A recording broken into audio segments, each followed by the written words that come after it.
AITA for firing an employee returning from maternity leave? I feel like the devil right now, so I'll accept whatever judgment you all have. I run a team of about 6 people. Our company offers a large amount of maternity leave, 10 months. One of my employees got pregnant recently, I'll call her Jess. Our team does project-based work, and in the period between her leaving for ML, we finished up the project we were working on when she left and started working on a project without her. During this period, our team had to adapt to working without her expertise in certain matters. We adapted and eventually some of us developed the skills needed to do some of her workload.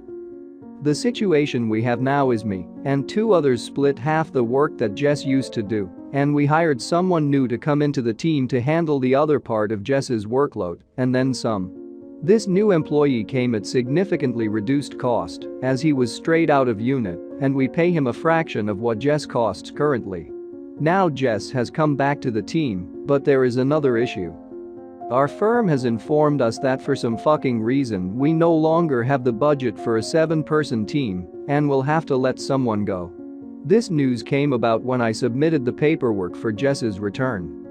We are 5 months into a project that should take an estimated 10 months, and my decision came down to Jess and the man we hired to replace her. The reason we hired a replacement, which is not normally what we do, is because we anticipated that for this project, the workload would be far greater than our current capacity, which it is not. As you can tell by the title, I chose the replacement. I did so for the following reasons. 1. Far cheaper, thus freeing up a lot more money than keeping Jess on. 2. He was up to date with the project, and we would be able to move forward seamlessly, whereas with Jess, we would have to take time catching her up to speed on half the project. 3. The clients already knew and liked working with him, whereas they didn't know Jess at all. 4.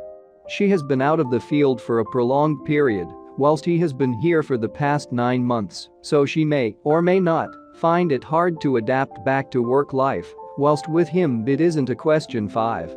He performed his work better than she did hers and interacted better with the team. Obviously, the ideal situation which I wanted was to keep both and not put a new single mother with no other job lined up out in the cold, but I had to do right by the team and firm. I told her I'd write her a brilliant letter of recommendation and that in a few months she could try and apply for a job at our firm. Hopefully we'll have the budget, but she snapped at me and told me not to bother and called me a cunt and left. I know I sound cold and heartless, but I had to be fair to both employees, not just Jess, right? AITA? AITA. Every single reason you mention was only true because she had been gone on maternity leave, which legally cannot be a reason to terminate someone. Yet it is the cause behind every one reason you gave. Be prepared for a lawsuit. So I fired her because 1. She had a baby. 2. She had a baby. 3. She had a baby. AITA. This sentence right here. The reason we hired a replacement, which is not normally what we do, is because we anticipated that for this project, the workload would be far greater than our current capacity, which it is not. AITA. This whole situation came about because management, you, made a short-sighted decision. This shit isn't new mom's fault. But you fired her anyway because that's easier than owning the management fuck up. I'm going to go with AITA. Even though you listed your reasons, it won't play that way in court. Will any woman feel safe in her job at your company if she gets pregnant now? You're punishing her for having a baby and taking the maternity leave that your business offers. You knew she was coming back, why didn't you hire a temp replacement until that time? You're not going to save money after she takes legal action for being fired because she's a mother. AITA. This is why I'm going with AITA. You hire temp, not a full-time replacement. New hire should have been let go, as much as that sucks. And when you hired new guy, you should have explained the position was temporary. AITA. I am literally about to return to work after being on maternity leave for 1 year. It is people like who makes me nervous to return. Stop making me doubt myself. I can work my arse off and earn a living while looking after my family. Edit. Initially added. Unlike you men at the end of my comment out of frustration reading this. I should have said unlike people like Op. If it wasn't for my partner, father of my child, I would not have been able to take a year off work for my maternity leave, and it is thanks to him that I am able to go back to work full-time. I apologize for my previous comment. AITA precisely for this. She has been out of the field for a prolonged period. It's called having a baby. This is what women have to do to have a family. This is why laws protecting women on maternity leave exist in the first place. I bet you call yourself a person who believes in equality. I bet you don't think of yourself as a sexist at all. But you are one. AITA for telling my overweight sister she should wear clothes that fit her? I, 30F, love my sister, 24, we get along great. Growing up not so much. My sister has always struggled with other weight issues to the point that we were never allowed to use the word fat, even if it wasn't to describe a person. She had worked through a lot of her confidence issues, but once our mom passed she regressed mentally and began binge eating. She is now much heavier but refuses to buy new clothes. This has been over the past couple of years. I never said anything before because of how sensitive this topic is for her. Well, she got a big girl job. She started a week ago. We met up for lunch and as she walked in and her stomach was hanging out. She fixed it, but then it immediately came out again. I asked her if she was WFH or in the office. She said in the office and I told her her stomach was out and she said that she knew and was fixing it all day. I told her to go shopping with me this weekend and we'll get clothes that fit her and I'll pay since she hasn't gotten a check. She said they do fit her and that I shouldn't body shame her. I explained that she can wear whatever she wants, but it's not appropriate for an office job. She started crying and stormed out. AITA. NTA, this is not okay for an office job. You were not body shaming her. You were simply stating she needed a shirt that covered her belly.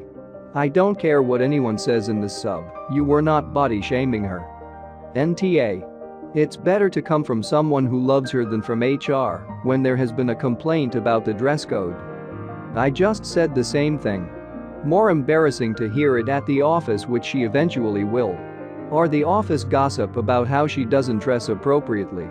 It doesn't matter skinny or bigger, there is a dress code we all have to adhere to. Even a very thin girl can't wear crop tops that show stomach at the office. NTA. She's dressing unprofessionally for her job. You're offering to pay for new clothes and want the best for her. But it might be best to go a gentler way about it. Saying let's go shopping instead of buying new clothes because those don't fit. AITA for bringing up an embarrassing story? A week ago I went out with friends and one, John, got so drunk they couldn't walk. My friend was going to Uber John home, but I said I'll let him sleep at my place. When we got to my apartment, John got out of the car, fell asleep in a puddle when it was raining like crazy. I had to drag him inside. I leave him there and he's twitching his head and can barely move. He was dead weight. I went into another room and he peed himself. The next day John was extremely embarrassed. He said he was sorry he was a burden and thankful I took care of him. He made me take $50 to buy cleaning supplies and bought me breakfast, then Uber to his car. He cleaned up too. I didn't see him since until a friend had a dinner party. At the dinner party I kept saying John had an uh-oh the other day. John, why don't you tell everyone? Then he kept saying no, and this isn't respectful of his boundaries to keep pushing if he said no. Then I showed everyone a video of John twitching and passed out because I thought it was harmless and funny. John was like, this isn't the place, and then I was like, John, tell everyone what happened. The next day John texted me, listen, sorry I was a burden, but I didn't intentionally do that. I think it was unnecessary and cruel. You tried to humiliate me at a dinner party with all our peers, then blocked me. I didn't think it was a big of a deal as he made it. AITA for sharing an embarrassing story of a friend? AITA. Your friend was clearly ashamed of his behavior. What happened was scary, embarrassing, and probably a low point for him. He was extremely apologetic and made amends immediately. Being so sick and so out of control sounds like a big deal to him, potentially even life-changing. The fact that people passing out twitching from alcohol poisoning happens so often in your life that you find it hilarious enough to film to share at the dinner table is concerning. What happened isn't normal and isn't safe. If it is normal for your life, then you need to start making changes immediately. I've had 1 or 2 moments of being shit-faced similar to this before. Eternal shame comes to mind. And I was lucky, I haven't embarrassed myself in a public way like he did. But like those cringy social interactions we think back on in our youth, the memories of my shame still pain me from time to time. If I were in his spot and a friend had recorded my shame and started to show it to friends and peers, asking me to share it, I'd die inside probably. AITA op, 100%. Perhaps in 10, 15, 20 years he may be able to find the humor in what happened, but a week after? My God, the callousness you showed is abominable. I don't think I'd be able to speak to you ever again if I were your friend. Friends don't treat friends this way. AITA. People are horrified to have their worst moment publicized. Good on you for helping him in the first place, but unless John considers his behavior a worthy story to tell, it's not your prerogative to tell it. AITA. What was the point of taking a video and showing it to people after he asked you not to continue? You are a seriously shitty person, and you need to rethink how to react when people are begging not to be embarrassed.